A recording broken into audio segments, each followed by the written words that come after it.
चिराग पासवान ने शनिवार को एक बार फिर कानून व्यवस्था को लेकर अपने ही नीतीश कुमार की सरकार पर सवाल उठाए हैं। उन्होंने बिहार पुलिस और प्रशासन को नाकाम बताया और यही नहीं रुके, चिराग ने यह भी कहा कि दुख होता है कि ऐसी सरकार को समर्थन कर रहा हूं जहां अपराध बेलगाम है।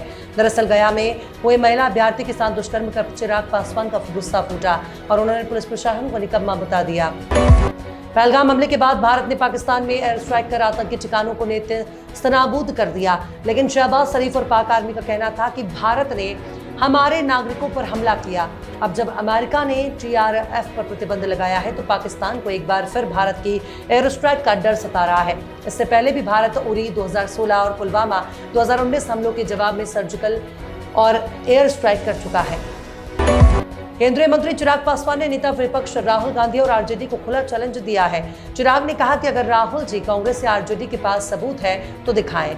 LJPR नेता चिराग पासवान ने कहा कि ये केवल हंगामा करते हैं, सदन नहीं चलने देते, केवल हंगामा करते हैं। कोई भी घुसपैठिया हमारे देश में हमारे अधिकार वोटिंग का प्रयोग नहीं कर पाएगा, ये हम सभी की जिम्मेदारी है। सैयारा ने रिलीज होने के 8 दिनों के अंदर इस साल आई सबसे ज्यादा कमाई वाली सभी फिल्मों के रिकॉर्ड तोड़ दिए। 18 जुलाई को थिएटर्स में आई इस फिल्म से आगे अब सिर्फ विक्की कौशल की छावा है, जिसने 600 करोड़ के ऊपर कमाई की थी। इस साल की दूसरी सबसे ज्यादा कमाई वाली फिल्म हाउसफुल 5 का रिकॉर्ड तोड़ने के बाद अब सैयारा छावा की ओर बढ़ती दिख रही है। हालांकि उतनी दूर फिल्म जा पाती है या नहीं, ये तो आने वाला वक्त ही बताएगा। कथावाचक अनिरुद्धाचार्य अपने एक बयान की वजह से विवादों में घिर गए हैं। उन्होंने अपने बयान में 14 साल की लड़कियों की शादी करने के लिए कहा था। उनके इस बयान के बाद अब काफी विवाद हुआ। कई जगहों पर महिलाओं ने उनका पुतला फूंककर विरोध किया। इसी बीच अब कथावाचक अनिरुद्धाचार्य ने अपने इस बयान को लेकर सफाई दी है। उन्होंने अपने विवादित बयान को लेकर कहा कि मैंने सभी लड़कियों को लेकर बयान नहीं दिया था, वीडियो से छेड़छाड़ की गई है। Salman Khan hosted TV reality show big boss 19 का दर्शकों को बड़ी बेसब्री से इंतजार है। शो का लोगो और घर की कुछ तस्वीरें अनऑफिशियल तरीके से सामने जरूर आई हैं, लेकिन साथ ही अब कुछ ऐसा सामने आया है जो आपका एक्साइटमेंट लेवल और बढ़ा देगा। बिग बॉस हाउस में इस बार मेकर्स ने पॉलिटिकल थीम रखी है, यानी इस सीजन में चालबाजियों का सिलसिला काफी लंबा खिंचने वाला है।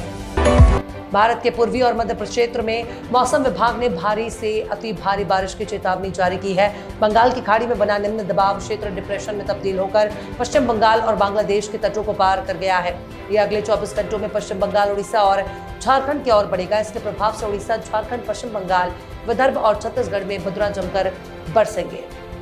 तेलंगाना सरकार ने हाल ही में किए गए व्यापक जाति सर्वेक्षण के आधार पर एक अभूतपूर्व कदम उठाने की योजना बनाई है, जिसके तहत प्रत्येक उपजाति के लिए विशेष रूप से तैयार किए गए लाभ और योजनाएं प्रदान की जाएंगी।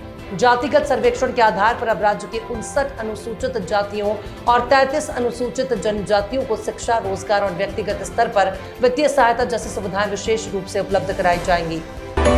उत्तर प्रदेश के जेवर में बन रहे नोएडा इंटरनेशनल एयरपोर्ट के विस्तार से करीब 17,000 परिवार प्रभावित होंगे। साथ ही 7 सरकारी स्कूलों को भी शिफ्ट करने की जरूरत होगी। इसके लिए जमीन अधिग्रहण का वहां के लोगों पर भी असर पड़ेगा। जिला प्रशासन की सर्वे रिपोर्ट में इसका पता चला है। बिहार के मुख्यमंत्री नीतीश कुमार ने चुनावी साल में एक और बड़ी घोषणा की है। नीतीश सरकार ने राज्य के पत्रकारों को मिलने वाली पेंशन की राशि को बढ़ाकर लगभग 2.5 गुना कर दिया है। मुख्यमंत्री ने शनिवार सुबह सोशल मीडिया पोस्ट के जरिए ये जानकारी दी। सीएम ने कहा कि बिहार पत्रकार सम्मान पेंशन योजना के तहत अब सभी पत्रकारों को हर महीने 15,000 रुपए मिलेंगे।